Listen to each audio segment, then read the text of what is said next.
आप इसका समर्थन करते हैं? क्योंकि बड़ी बात कही है उन्होंने कहा सब चाहते हैं औरंगजेब की कब्र हटे। मैं पहले आपसे पूछ रही हूं, हटनी चाहिए? देखिए, मैं एक बात बताता हूं। हाँ।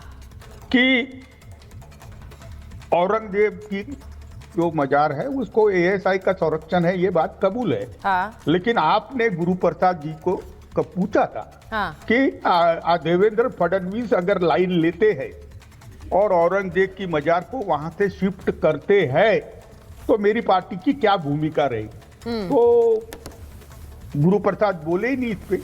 गुरु प्रसाद ने दुनिया भरे की दूसरी बातें की। देखो, वो कुरुकर्मा थे, उन्होंने हमारे आराध्य संभाजी महाराज। अरे भाई, आप बीच में आप बोल रहे, बताइए देवेंद्र फडणवीस अगर कब्र वहां से हटाने की बात करेंगे तो केंद्रीय बीजेपी क्या उनके साथ है? आप मुझे बताइए।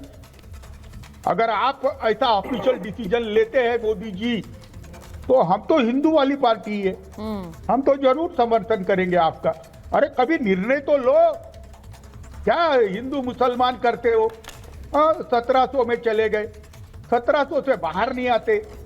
अरे भाई, आपको तो छावा देखने के बाद मालूम पड़ा कि संभाजी महाराज पर कितने अत्याचार हुए। और संभाजी महाराज पे अत्याचार इसलिए हुए क्योंकि उन्होंने इस्लाम कबूल नहीं किया। मैं अभी कह रहा हूं, क्या हम भारत के अंदर जो अभी समस्याएं है, ये बात आप कह रहे हैं कि इनकी पार्टी हिंदू मुसलमान करती है, ये बात आप कह रहे हैं? मतलब मैं ये कहूं कि शिवसेना जो एक समय में शिवसेना थी, मैं उस विभाजन से पहले की बात कर रही हूं, अगर वो कोई कहे कि हिंदू मुसलमान कर रही है, आप ये उसका प्रतिनिधित्व करते हुए कह रहे हैं, तो कोई दूसरा सामने वाला क्या सोचेगा जरा मुझे बताइए। और वो तो आप हिंदू मुसलमान कर रहे हैं, आप तो हिंदू वर्सेस हिंदू भी कर रहे हैं। आपके नेता बोल रहे हैं जहां पर जय श्री राम बोले वहां पर जय शिवाजी बोलने को कहो, तो ये भी एक डिवीजन है सर। इस पर भी चर्चाएं हो रही हैं, मैं उस पर नहीं आना चाहती क्योंकि डिबेट उस पर नहीं है, लेकिन मैं आज बड़ा अहम मुद्दे पे बात कर रही हूं और उस पर मैं जरा एक राय लेना चाहती हूं शुरुआत में जरा सबसे, क्योंकि ओम जी बैठे हुए हैं यहाँ पर, अजय वर्मा जी हैं, हाजी साहब भी जुड़ गए हमारे साथ। मैं पहले स्टूडियो में मैं जरा 30 सेकंड्स, क्योंकि ओम जी मैं आपके पास आऊं क्योंकि इसका एक ऐतिहासिक पहलू समझना बहुत जरूरी है। उससे पहले मैं एक बार जरा कादरी साहब, आचार्य जी से, अजय जी से और हाजी साहब से एक चीज 30 सेकंड्स में जरा पूछना चाहती हूं, इस कब्र को हटाना चाहिए या नहीं हटाना चाहिए? जल्दी से अगर बताएंगे। आचार्य जी, शुरुआत आपसे करें। ठीक है, कादरी साहब आपसे। देखिए मोहतरमा, औरंगजेब आलमगीर पर बहुत जमाने से ये डिबेटें चल रही हैं और मैं मुख्तलिफ चैनलों के ऊपर सुन रहा हूं जी। जिस तरीके से इस दुनिया के अंदर उनको आचार और ये बताया जा रहा है, उनका एक पहलू ये है कि वो जंग में जब आदमी मद्दे मुकाबिल होता है तो सब कुछ होता है, लेकिन उसके बावजूद भी उन्होंने अगर मंदिरों को तोड़ा है तो मंदिरों को बनवाया भी है, मंदिरों की मरम्मत भी कराई है, गैर मुस्लिमों की लड़की की इज्जत और अस्मत को भी बचाया है, गरीबों की फलाह बहबूद का काम भी किया है। वही एक सुल्तानुल हिंद ऐसा था कि जिसने एक अपने भाई को मरवा दिया, ना लेकर के अपने भाई को मरवा दिया, जिसने उनका जाति मसला था, किसी को कहने का अपने बेटे का कत्ल करवा दिया किसी इस शक में कि कहीं वो मेरी गद्दी न छीन ले, जिसने अपने बाप को जेल में डलवा दिया, जिसने अपनी बहन को जेल में डलवा दिया, जिसने इस देश के अंदर और तो और सिख गुरुओं की हत्या करवा दी, जिसने गुरु तेग बहादुर की सरकलम करवा दिया, जिसने गुरु गोविंद सिंह जी के साहबजादों को जिंदा दीवार में चढ़वा दिया, जिसने झूठ बोला, जिसने कुरान की कसम खाकर, कुरान शरीफ की कसम खाकर उन बच्चों को कत्ल करवा दिया, उन बच्चों को। एक मिनट रुकिए, मैं एक बार जरा मैं एक चीज पूछना चाह रही हूँ। मैंने सिर्फ ये कहा 30 सेकंड के अंदर ये बताइए। देखिए, अब आप इस बात को समझ सकते हैं कि इस मुद्दे पर भावनाएं कैसे भड़क सकती हैं।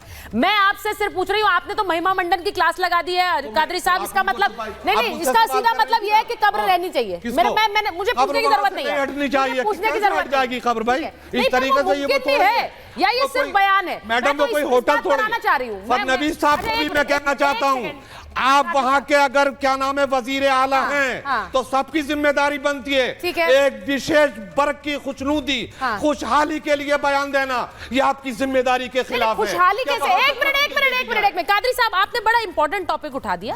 आप ये कह रहे हैं आपको दूसरों सबकी खुशहाली के लिए बयान, औरंगजेब की कब्र पर कोई बयान देने से खुशहाली पर असर कैसे पड़ता है? क्या आज का नहीं, मैं इसलिए पूछ रही हूँ क्योंकि आज का मुसलमान अपने आप को औरंगजेब से रिलेटेड मानता है क्या? ये लोग मानी कब रहे हैं, उसको तो कर रहे हैं, तो फिर आप खुशहाली पर कैसे असर पड़ रहा है? तो आप उनकी कब्र के लिए क्यों कह रही हैं?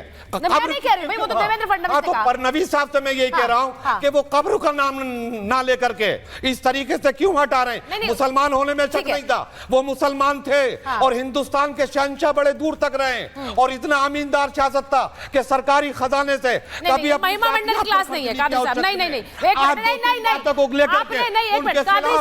तैयार किया जा रहा है। यही दिक्कत है कि आप औरंगजेब को इस तरह से पेश कर देते हैं। हम नहीं कर रहे हैं। क्या नहीं आप कर रहे हैं सर, आपने शायद सुना नहीं है। इस कार्यक्रम को जाकर फिर से देखिएगा और देखिएगा। मैं सिर्फ एक गुजारिश कर रही हूँ कि इस कार्यक्रम को फिर से देखिएगा घर जाकर और देखिएगा कि आप जिस तरह की दलील रख रहे हैं उससे ऐसा लग रहा है कि औरंगजेब बहुत ही प्रेम पसंद शासक था, वो बहुत अमन पसंद था, वो सबके साथ एक बराबरी का रसूख रखता था। ऐसा नहीं है और इसके बहुत से उदाहरण है। मैं एक बार जरा आचार्य जी आपसे पूछ रही हूँ। मौलाना साहब बहुत बोल चुके, मैं कहूंगा क्या ये कब्र हटनी चाहिए? देखिए मैं कहूंगा इस्लाम के हक से बात करने कि इस्लाम के अंदर हदीस जो है वो इनका एक डिसीजन फैक्टर होता है। ठीक है। पूरे यूए के अंदर कोई कब्र नहीं बनती। इस्लाम के अंदर हदीस संख्या नंबर 969 वो कहती है कि किसी भी मूर्ति को मत छोड़ना, मिटा देना, किसी भी ऊंची कब्र को मत छोड़ना, उसको बराबर कर देना, यानी कब्र रखना कॉन्सेप्ट इस्लाम की हदीस के अनुसार से है। मौलाना साहब पता नहीं मानेगी नहीं माने, हदीस संख्या 832 भी इसी संबंध में हदीस संख्या हदीस संख्या बुखारी हदीस संख्या नंबर 3020 भी इसी संबंध में, मुस्लिम हदीस संख्या नंबर 2476 भी इसी बात को कहती है। तमाम हदीसें हैं जिसमें कहा जाता है कि कहीं कब्र नहीं बन सकती। हिंदुस्तान और साथ साथ पाकिस्तान के अलावा कहीं भी कब्र नहीं है। कहीं भी कब्र कॉन्सेप्ट नहीं है। ये तथाकथित तौर पे जो आज ये पूरा महिमा मंडन कर रहे हैं, इनको अपना इस्लाम पढ़ना चाहिए। अच्छा, आप ये कह रहे हैं कि कब्र का कॉन्सेप्ट ही नहीं है? यूएई में चले जाइए। चलिए, ये वाली जो बात आपने कह दी, कब्र का कॉन्सेप्ट ही नहीं है। मकबरों का कॉन्सेप्ट तो हिंदुस्तान की संस्कृति में था, भारत के अंदर था, समाधि बनाई जाती थी और वहीं से इस्लाम के तथाकथित इन लोगों ने ये तो मुझे लगता है ओम जी बेहतर बताएंगे। लेकिन मैं एक बार जरा अजय जी के पास और हाजी साहब के पास जाऊंगी। अजय जी जरा बताइए, जो बात देवेंद्र फडणवीस कह रहे हैं कि अगर औरंगजेब का महिमा मंडन हुआ, अगर उसकी कब्र को एएसआई का संरक्षण दिया गया, तो ये सब कांग्रेस राज में हुआ। कांग्रेस ने, और यहां गुरु प्रकाश जी ने कह दिया कि वोट को देखते हुए ये इस तरह का महिमा मंडन, इस तरह के वर्ग विशेष को ध्यान में रखते हुए किया गया। अजय जी। सुचरिता जी, देखिए मैं आपको ये बताना चाहता हूँ, 300 साल से 400 साल के बीच में एक औरंगजेब का जिन्न कब्र में आराम से सो रहा था और उसे भाजपा आईटी सेल और भाजपा के नेता इमिटेशन पत्र लेके पहुंच गए कि उठो मेरे भाई, और हमारा चेहरा खराब हो रहा है, हमारी पॉलिटिक्स खत्म हो रही है, हिंदू मुस्लिम एजेंडा नहीं चल रहा है। उसे जिन्नात को उठा लाए हैं ये, और जिन्नात को उठा के लाके, चूंकि ट्रंप ने इतना तेज तमाचा हिंदुस्तान पर इतनी भारी भरकम टैरिफ लगा दिया, ट्रंप ने हथकड़ी डाल के पैरों में और भारत के लोगों को लाया गया तो फिर हिंदुस्तान को बेइज्जत करा। और ट्रंप ने पता नहीं, एक रक्षा मंत्री है वहां की, महाराष्ट्र की रक्षा मंत्री है, केंद्र की रक्षा खड़से, उनकी बेटी को छेड़ा गया महाराष्ट्र में कुछ मंत्री के गुंडों के द्वारा, और केंद्रीय मंत्री भारत सरकार खुद थाने गई, उन्होंने अपनी बेटी की रिपोर्ट दर्ज कराई और कहा कि महाराष्ट्र में गुंडों का, बदमाशों का शासन है, मेरी बेटी भी सुरक्षित नहीं है।